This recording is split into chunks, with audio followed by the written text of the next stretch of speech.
இன்றைக்கி கத்திரிக்காய் வச்சு ஒரு பொரி குழம்பு பண்ணலாம். ரொம்ப சூப்பராக இருந்துச்சு. கத்திரிக்காவை சொல்லவே வேண்டாம். தமிழ்நாட்டு மக்களுக்கும் கத்திரிக்காவுக்கும் ரொம்ப பெரிய தொடர்பு இருக்குது. வாங்க அது எப்படி செய்யலான்னு பார்க்கலாம். அஸ்ஸலாமு அலைக்கும் ஃப்ரெண்ட். இப்போ ஒரு கடாயில் எண்ணெய் ஊற்றிக்கலாம். எண்ணெய் கொஞ்சம் ஒரு ஸ்பூன் கொஞ்சம் தாராளமே ஊற்றிக்கலாம். இப்போ இந்த கத்திரிக்காவை நம்ம பொரித்து செய்ய போகிறோம். அதுக்காக தான் இந்த கூட கொஞ்சம் எண்ணெய். இதில் வந்து கத்திரிக்காய் அதை பாரு இந்த மாதிரி நடுக்க கட் பண்ணிக்கோங்க. கத்திரிக்காயை கட் பண்ணிவிட்டு இந்த எண்ணெயில் போட்டு இதை நல்லா கலர் மாறுற வரைக்கும் இதை வறுத்து எடுத்துக்கோங்க. இந்த கலர் பாருங்கள் நல்லா மாறி வரும். கத்திரிக்காய் வந்து நீங்கள் எந்த கத்திரிக்காய் வேணாலும் எடுத்துக்கலாம். இந்த கத்திரிக்காய், வரி கத்திரிக்காய், வெள்ளை கத்திரிக்காய், பச்சை கத்திரிக்காய், நிறைய கத்திரிக்காய் இருக்குல்ல. ஒரு பெருசாக ஒரு கத்திரிக்காய் இருக்கும் பாருங்கள், அந்த கத்திரிக்காயில் கூட பண்ணலாம். ரொம்ப நல்லாயிருக்கும். நான் எல்லாத்துலேயுமே இது பண்ணி பார்த்துட்டேன். எல்லாமே நல்லாவே இருக்கும். இப்போ நல்லா வறுத்தாச்சு. இதை எடுத்து வச்சுக்கோங்க. ரொம்ப ஈஸியாக பண்ணிடலாம். இதையும் நல்ல டேஸ்ட்டு அவ்வளோ சுவையாக இருந்துச்சு. இந்த கத்திரிக்காயோட பொரி குழம்பு ரொம்ப நல்லா பொரி குழம்பா, அது பொரிச்ச குழம்பு நல்லா இருந்துச்சு. வாங்க இப்போ வந்து எல்லாத்தையும் வறுத்து எடுத்தாச்சு. இப்போ இதில் வந்து நான் சாம்பார் வெங்காயம் போட போகிறேன். இப்போ கடுகு உளுந்து சேர்த்துக்கலாம். அது கூடயே கொஞ்சம் சீரகம் சேர்த்துக்கலாம். இதை நல்லா பொரிய விட்டுறலாம். பொரிச்சிட்டு இப்போ சாம்பார் வெங்காயம் ஒரு 200 சாம்பார் வெங்காயம் போட்டிருக்கேன். போட்டு இதை நல்லா வதக்கி விட்டுக்கோங்க. நல்லா வதக்குங்க. கொஞ்சம் கலர் மாறி வரட்டும். பாருங்கள் எல்லாம் பிரியுது பாருங்கள், அந்த மாதிரி பிரியணும். அந்த மாதிரி வதக்கி விட்டுக்கோங்க. இதுக்கப்புறம் கொஞ்சமாக கருவேப்பிலை சேர்த்துக்கோங்க. கருவேப்பிலை சேர்த்து நல்லா இதை வதக்கிட்டு அப்புறம் ஒரு பெரிய தக்காளியாக 2 தக்காளி எடுத்துருக்கேன். அந்த 2 தக்காளியும் கட் பண்ணி இதில் சேர்த்துக்கோங்க.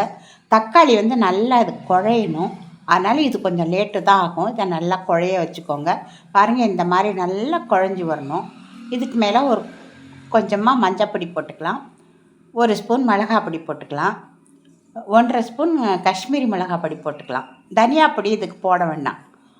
இப்போ கொஞ்சமாக தண்ணி ஊற்றி இதை நல்லா இந்த பச்சை வாசனை போகிற வரைக்கும் இதை வதக்கி விட்டுக்கோங்க. இப்போ வதக்கி விட்டுருந்ததுக்கப்புறம் இப்போ இந்த கத்திரிக்காய் பொரித்து வச்சோம் இல்லையா, அந்த கத்திரிக்காவை இதில் போட்டுக்கோங்க. போட்டுட்டு இதையை நல்லா பரட்டி விட்டுருங்க. பரட்டி விட்டுட்டு இப்போ இதுக்கு தேவையான அளவு நம்ம உப்பு சேர்க்க போகிறோம். கத்திரிக்காய் வதக்கும்போது கொஞ்சம் உப்பு சேர்த்தோம் இல்லையா, அதை ஞாபகம் வச்சுக்கிட்டு இது கொஞ்சமாக உப்பு சேர்த்துக்கலாம். அப்புறம் கறிய போகுது. இப்போ அதுக்கான உப்பு சேர்த்தாச்சு. இதையே நல்லா கலந்து விட்டுக்கோங்க. இப்போது இதில் வந்து கொஞ்சமாக தண்ணி ஊற்றிக்கலாம்.